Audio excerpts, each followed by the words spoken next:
First ever factory outlet మన Mukunda jewellers ఫిబ్రవరి 14న సుచిత్రాలో గొప్ప ప్రారంభం. VA 2 to 12%, zero making charges పై ఫ్లాట్ 20% ఆఫ్. ఆఫర్స్ అన్ని బ్రాంచెస్ కి వర్తిస్తుంది.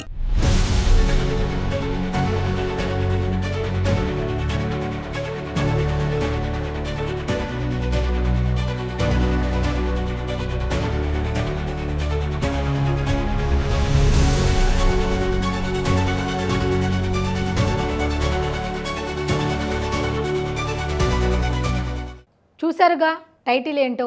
అయితే ఈ టైటిల్ గురించి మాట్లాడుకునే ముందు మీకు ఒక చిన్న వీడియో చూపిస్తా, అదేంటో చూడండి ఒకసారి.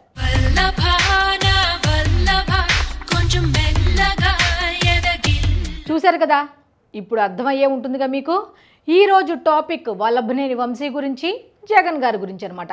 వీళ్ళిద్దరి గురించి కొన్ని ఆసక్తికరమైన విషయాల గురించి ఈరోజు మనం మాట్లాడుకోబోతున్నాం. అయితే ఈ వీడియోలోకి వెళ్లే ముందు నేను మిమ్మల్ని ఒక ప్రశ్న అడుగుతా. ఆ ప్రశ్నకి ఆన్సర్గా 4 ఆప్షన్స్ ఇస్తా. మీకు ఏది కరెక్ట్ అనిపిస్తే అది మీ అభిప్రాయంగా కామెంట్ల రూపంలో తెలియచేయండి. ఒకవేళ మీ అభిప్రాయం కనుక నేను ఇచ్చిన ఆప్షన్స్లో కనుక లేకపోతే మీ అభిప్రాయాన్ని సపరేట్గా కామెంట్ బాక్స్లో మీరు కామెంట్ చేయండి.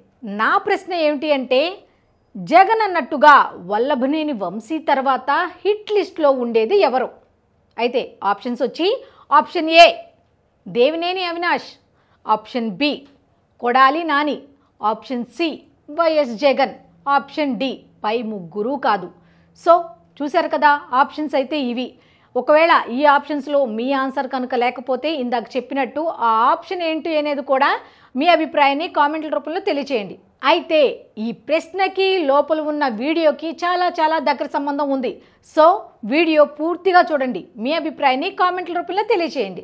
జగన్ గారు ఈరోజు మీడియా సమావేశంలో కొన్ని ఆణిముత్యాల లాంటి ప్రశ్నలు లేవనెత్తారు. అవేంటో ఒకసారి చూద్దాం. జగన్ మీడియా సమావేశంలో మాట్లాడిన మాటల్లో ఫిబ్రవరి 13వ తేదీన వంశీని అరెస్టు చేస్తే ఆ రోజు ఈవినింగ్ మాత్రమే ఈ సత్యవర్ధన్ దగ్గర నుండి స్టేట్మెంట్ తీసుకున్నారు పోలీసులు.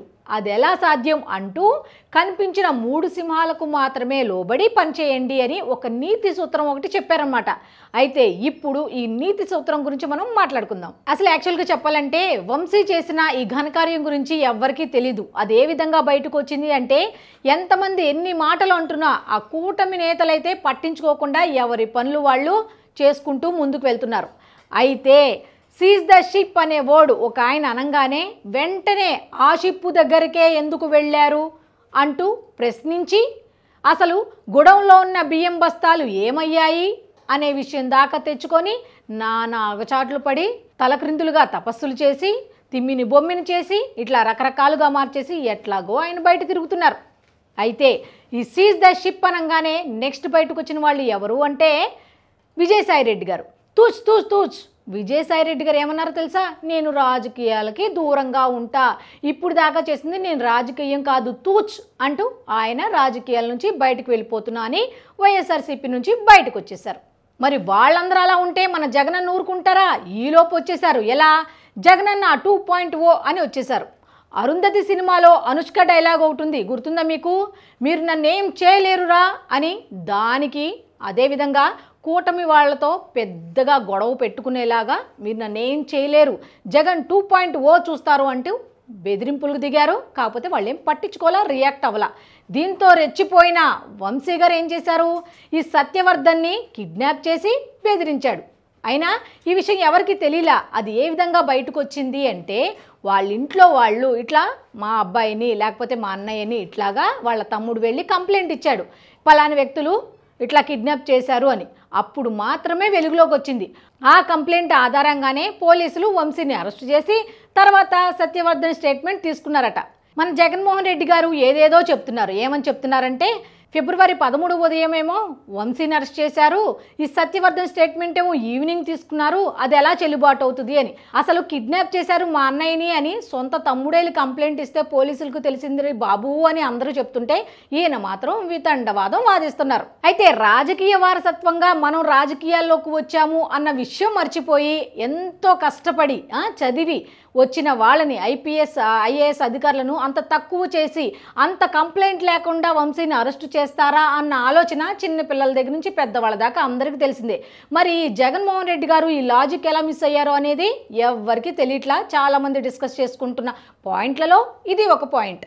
ఇక మరో ఆణిముత్యం సెకండ్ పాయింట్, అదేమిటి అంటే ఒకే సామాజిక వర్గానికి చెందిన వాళ్ళు ఎదుగుతుంటే ఓర్వలేక వల్లభనేని వంశీ కొడాలి నానిపై కక్ష సాధిస్తున్నారు. వాళ్ళు ఎర్రగా బుర్రగా ఉన్నారు కాబట్టి వాళ్ళ అందాన్ని చూసి సహించలేకపోతున్నారు చంద్రబాబు నాయుడు గారు, నారా లోకేష్ గారు అంటూ కొత్త చందాన్ని ఒకదాన్ని బయటకు తీసుకొచ్చారు. ఏంటి, అందం ఉంటే రాజకీయాలకి వచ్చేస్తారా, అందం ఉంటే అరెస్ట్ చేసేస్తారా? ఇది ఈ లాజిక్ అయితే ఇంతవరకు ఎవ్వరు చెప్పని లాజిక్. ఏంటి అంటే అందంగా ఉంటే అరెస్ట్ చేసేస్తారంట. ఇది ఎక్కడి వితండవాదమో అనేది చాలామంది మాట్లాడుకుంటున్న మాట. సరే, ఆయన చెప్పినట్టు ఆ పాయింట్ మీదే మాట్లాడుకుందాం. ఏమని, ఒక మాజీ సీఎం అయి ఉండి పరామర్శకి విమర్శకి తేడా లేకుండా Piduguralla municipal vice chairman, Tirupati మేయర్వి ఇవి మాట్లాడడం కరెక్టా? ఆల్రెడీ నా జీవితం పోయిందో, లేకపోతే మిమ్మల్ని నమ్ముకొని నేను ఇక్కడ ఇరుక్కుపోయానో, లేకపోతే నేను ఏ తప్పు చేయలేదో, ఇలా రకరకాలుగా బాధపడుతూ వీళ్ళని నమ్ముకొని ఒక వ్యక్తి అక్కడ బాధపడుతుంటే వీళ్ళు చేసే రాజకీయాలు ఏంటంటే ఇవి. ఒక మనిషి చనిపోయినా రాజకీయమే, ఆ శవాన్ని ఎదురు పెట్టుకొని. ఒక మనిషి జైలుకి వెళ్ళినా ఆ మనిషి ఆ కుటుంబం గురించి వదిలేస్తారు, వీళ్ళ రాజకీయమే. ఒకసారి మీరే ఆలోచించండి. ఇంకొక విషయం కూడా మాట్లాడుకుందాం ఇక్కడ. ఒకే సామాజిక వర్గం అంటున్నారు కదా, కరెక్టే, ఒకే సామాజిక వర్గం కరెక్టే. మరి ఈ నందిగం సురేష్ అనే వ్యక్తి ఏ సామాజిక వర్గానికి చెందిన వాళ్ళని చెప్పి మీరెందుకు వెళ్ళలేదు? ఆయన్ని పరామర్శించడానికి వెళ్ళింది ఎవరు? సజ్జల రామకృష్ణారెడ్డి గారు వెళ్ళారు. మరి మీరెందుకు వెళ్ళలా? ఇప్పుడు వంశీ గారిని పరామర్శించడానికి ఎందుకు వచ్చారు అంటే ఏంటి, వంశీ గారికి సంబంధించిన విషయంలో ఎవరైనా ఉన్నారా? వాళ్ళను దాయటానికి మీరు వచ్చారా? ఒకసారి ఆలోచించండి. వాళ్ళకి సంబంధించిన విషయాలు ఏమన్నా కనిపించిన ఫోన్లో ఉన్నాయా? ఆ ఫోన్ ఎక్కడ పెట్టావు అని ఈ వంశీని ప్రశ్నించడానికి మీరు వచ్చారా? అసలు మీరు ఎందుకు వచ్చారు? పలానా నందిగం సురేష్ జైల్లో ఉంటే మీరు ఒక్కసారి కూడా పరామర్శకు వెళ్ళలేదు, ఇప్పుడు మాత్రమే ఎందుకు వచ్చారు అనేది చాలామందికి అంతు చిక్కని ఆలోచన అనేది. సో దీని మీద కూడా మీరు ఆన్సర్ ఇవ్వాల్సిన అవసరం ఎంతైనా ఉందని చాలామంది చెప్పుకుంటున్న మాట. సరే, ఇదంతా పక్కన పెడితే మొన్నటిదాకా కొడాలి నాని ఎక్కడా అని చాలామంది అనుకున్నారు. మొన్నటిదాకా కనిపించిన కొడాలి నాని వంశీ అరెస్టుతో బయటకు వచ్చారు. ఎవరు వెనకాల?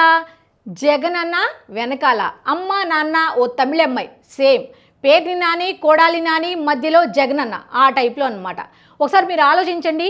మొన్నటిదాకా కనిపించని, మీడియా ముందుకు రాలేని పేర్ని నాని కానీ కొడాలి నాని కానీ ఇప్పుడు వచ్చారు.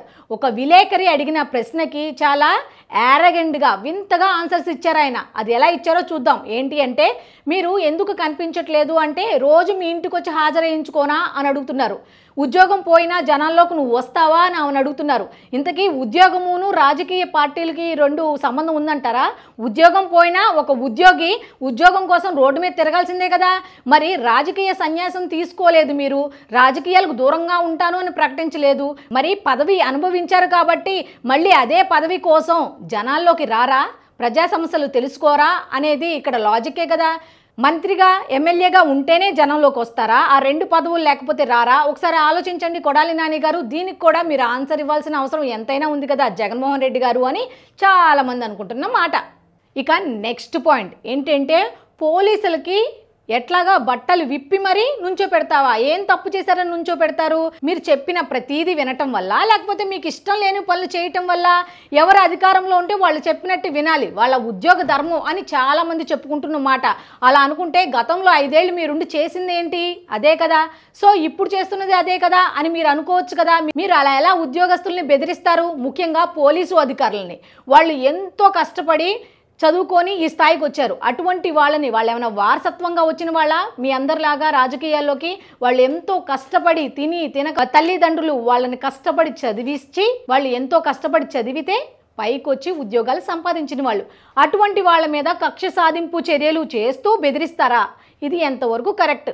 ఏ ఎమ్మెల్యేనో ఏ మినిస్టరో అలా అన్నాడు అంటే ఏదో అట్లా అన్నాడులే అనుకోవచ్చు. సాక్షాత్తు ఒక మాజీ సీఎం అయ్యుండి అక్కడ పరిస్థితులు ఏంటో తెలిసి కూడా, ఎందుకంటే సీఎం పోస్ట్లో ఉన్నప్పుడు ఎంతమంది అధికారుల్ని మీరు వాడుకున్నారు అన్నది మీ అందరికీ తెలుసు. మరి అటువంటి సిచ్యువేషన్లో ఆ అధికారులకు ఎటు మొగ్గాలో తెలియక ఎవరు చెప్పినట్టుగా వాళ్ళు ఒకసారి చేస్తుంటారు, ఒకసారి చెయ్యకపోతే ఏ విధంగా హింసిస్తారు అన్నది వెంకటేశ్వరరావు గారిని ఉదాహరణగా తీసుకొని చెప్పలేమంటారా? ఒకసారి ఆలోచించండి జగన్మోహన్ రెడ్డి గారు అని చాలామంది మిమ్మల్ని నిలదీస్తున్నారు. వీటికంట వాళ్ళకి ఆన్సర్లు కావాలంట. వైఎస్ఆర్సీపీ వాళ్ళు ఎవరైనా వీటికి ఆన్సర్స్ ఇస్తారా అని అడుగుతున్నారు. ఇంతకీ సప్త సముద్రాల అవతలు ఉన్న మిమ్మల్ని అందరినీ తీసుకొచ్చి నేను శిక్షిస్తాను, నెక్స్ట్ అధికారంలోకి నేనే వస్తాను అని అంటున్నారు. ఇంతకీ సప్త అంటే నెంబర్ ఎంత తెలుగులో అని అడుగుతున్నారు చాలామంది. ఆ నెంబర్ ఏంటో కూడా కొద్దిగా మీరు సెలవు ఇవ్వండి. 7 అన్నా లేకపోతే 11 అన్నా అనేది వాళ్ళు ఎవరికి క్లారిటీ లేదుట. మీరు దీని మీద ఒక క్లారిటీ అనేది ఇవ్వాలని వాళ్ళు కోరుతున్నారు చాలామంది. ఇంతకీ అక్కడికి వచ్చింది వంశీ పరామర్శ కదా, అక్కడ రాజకీయాలు మాట్లాడాల్సిన అవసరం ఏముంది? రాజకీయ కక్షతో అన్నారు, బాగానే ఉంది. మళ్ళీ ఎలక్షన్స్ గురించి ఎందుకు, మున్సిపల్ చైర్మన్ గురించి ఎందుకు, వైస్ చైర్మన్ గురించి ఎందుకు, మేయర్ గురించి ఎందుకు, ఇవన్నీ ఎందుకు? అక్కడ మీకు సానుభూతి ఉంది ఎవరి మీద? వంశీ గురించి ఏదో ఒక 2 నిమిషాలు మాట్లాడి వదిలేసి మిగతాదంతా మీ రాజకీయం, అసలు ఏం జరిగింది ఏంటి అని చెప్పుకుంటూ వెళ్తే ఎలాగా అని చాలామంది అడుగుతున్న ప్రశ్న.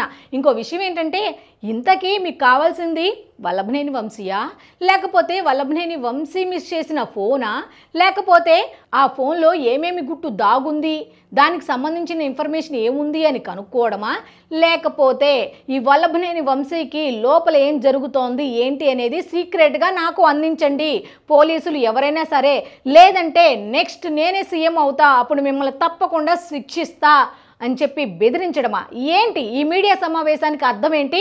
జైల్లో ఉన్న ఈ వల్లభనేని వంశీని కలవడం వెనుక ఉన్న కథ ఏంటి?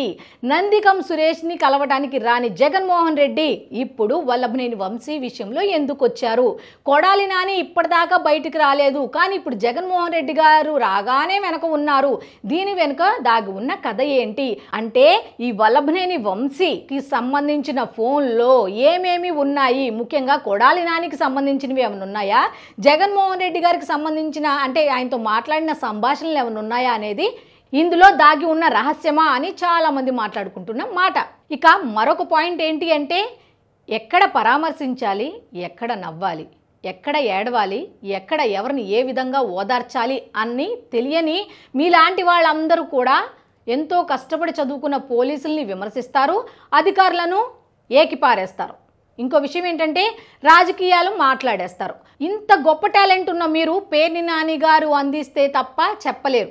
అది ఏమిటి, దేనికి సంబంధించిన ఎన్నికలు అనేది కూడా వైస్ చైర్మన్ అనేదాన్ని 33 సార్లు చెప్పారు.